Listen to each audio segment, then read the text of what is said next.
एक समय की बात है, काशी में कई सालों से दो पंडित धर्म और शास्त्रों का अध्ययन कर रहे थे। जब उनकी शिक्षा पूरी हो गई, तब दोनों विद्वानों ने अपने अपने गांव जाने का फैसला किया। सुनो भाई अंगद, अब हमारी शिक्षा पूर्ण हो गई है। मैं तो अपने गांव की ओर प्रस्थान कर रहा हूँ। हाँ भाई जयराम, मेरा गांव भी तुम्हारे गांव के आगे ही है। मैं भी अपने गांव की ओर प्रस्थान कर रहा हूँ। चलो हम दोनों एक दूसरे के साथ ही प्रस्थान करते हैं, क्योंकि एक से भले दो होते हैं। हाँ, मैं भी यही चाहता हूँ। भले ही मुझे इस गधे के साथ जाना पड़ेगा, लेकिन अकेले जाने से तो ठीक ही है। अगर और कोई होता साथ जाने के लिए तो मैं इस बैल के साथ तो कभी नहीं जाता। दोनों एक दूसरे के साथ पैदल ही अपने अपने गांव की ओर चल पड़े। पहले यातायात का कोई साधन नहीं होता था। लोगों को एक जगह से दूसरी जगह जाने में कई कई दिन लगते थे। लोग दिन में यात्रा करते थे और रात में विश्राम करते थे। दोनों चलते चलते दूसरे गांव में पहुंचते हैं, जहां शाम को दोनों को एक धनी व्यक्ति का मकान दिखाई देता है। सुनो भाई जयराम, शाम हो चुकी है और हमारे विश्राम करने का समय भी हो गया है। चलो हम इस मकान में जाकर आज रात विश्राम करने के लिए पूछते हैं। हाँ, तुम ठीक कह रहे हो। चलो हम इस मकान के मुखिया से बात करते हैं। उस मकान का मालिक जयप्रकाश बहुत ही धनी और बुद्धिमान व्यक्ति था। दोनों जाकर जयप्रकाश से उसके मकान में विश्राम करने के लिए अनुमति मांगते हैं। हम दोनों काशी से धर्म और शास्त्रों की शिक्षा पूरी करके अपने गांव के लिए प्रस्थान कर रहे हैं।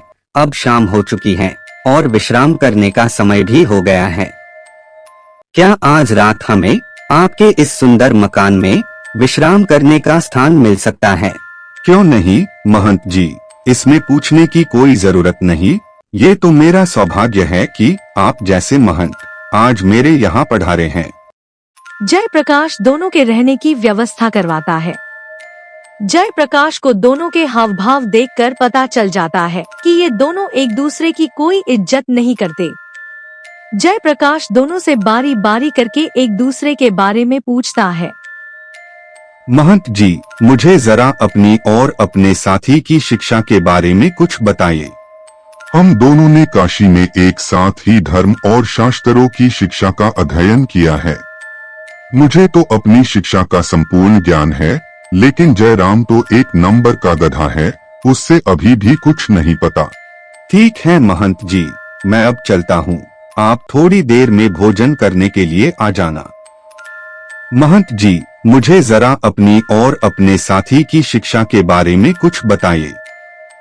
हम दोनों ने काशी में धर्म और शास्त्रों की शिक्षा ग्रहण की है। मुझे तो अपनी शिक्षा का संपूर्ण ज्ञान है, लेकिन अंगद तो पूरा बैल है, उसको कुछ नहीं पता। थोड़ी देर बाद जब दोनों भोजन करने के लिए आते हैं तो जयप्रकाश अंगद की थाली में भूसा परोसता है और जयराम की थाली में घास परोसता है। दोनों अपनी अपनी थाली देखकर गुस्सा हो जाते हैं। क्या हम जानवर हैं जो हम ये घास और भूसा खाएंगे? तुम इतने धनी और बुद्धिमान होते हुए भी हमारा अपमान कर रहे हो। ये तो लक्ष्मी द्वारा सरस्वती का अपमान है। महंत जी, आप नाराज ना हो, इसमें मेरी कोई गलती नहीं है। आप तो इतने विद्वान होते हुए भी एक दूसरे की इज्जत करना नहीं सीख पाए। जब मैंने आप दोनों से एक दूसरे के बारे में पूछा तो एक ने दूसरे को गधा तो दूसरे ने पहले को बैल बताया। मैंने उसी के अनुसार एक की थाली में भूसा और दूसरे की थाली में घास परोस दिया। जयप्रकाश की बातें सुनकर दोनों को अपनी अपनी गलती का एहसास होता है और दोनों एक दूसरे का सम्मान करना सीख जाते हैं।